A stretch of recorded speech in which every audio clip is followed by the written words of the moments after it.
కుందు నదికి పరివాహ ప్రాంతంలో నీరు వదలించే అవకాశం ఉంది.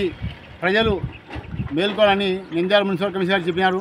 చాలా మంచి విషయం, ఇది ఒక మంచి పరిణామము. కానీ ఇక్కడ పివి నగర్ పోయేదావలో కుందు నది దగ్గర ఇక్కడ గుర్రపు డెక్క పూర్తిగా పట్టుకుపోయింది.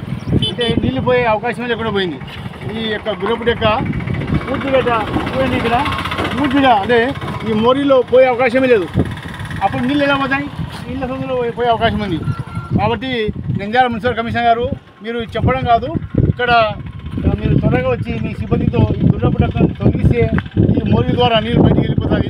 లేకపోతే ఈ నీరు పైకి ఎక్కి పారడము, నీళ్ళలో పోవడం జరుగుతుంది. మరి మీరు ఎంతసేపు ఉన్నా ప్రజలు అప్రమత్తంగా అంటే ప్రజలు మేల్కొని అంటున్నారు. ప్రజలు మేల్కొనే ఉన్నారు బాగా జాగ్రత్తగా. ఇంకా పైనుంచి 18,000 క్యూసెక్కుల నీళ్ళు వచ్చే అవకాశం ఉంది. కాబట్టి వెంబడే ఈ మన మున్సిపల్ అధికారులు మేల్కొని ఈ యొక్క గుర్రపు డెక్కను తీయవలసిందిగా ఇక్కడంతా ప్రజలు కోరుతున్నారు.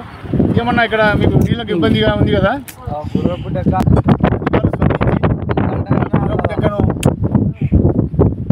తొలగించే కోరుతున్నాం. ఎందుకంటే ఈ సమస్యతో అందరికీ ఇబ్బందికరంగా ఉంది. తర్వాత ఈ రాబోయే రోజుల్లో ఈ నీళ్ళు ఎక్కువ వచ్చే పూర్తిగా ఈ మూసుకుపోయి మోరీలు మూసుకుపోయే ప్రమాదం ఉంది. కాబట్టి అధికారులు స్పందించాల్సిందిగా కోరుకుంటూ కమిషనర్ గారికి వీళ్ళంతా త్వరగా దీన్ని తీయవలసిందిగా కోరుకుంటున్నాం. ప్రజలందరూ ఇదే అభిప్రాయం చెప్తున్నారు. ప్రజలందరూ దీంతో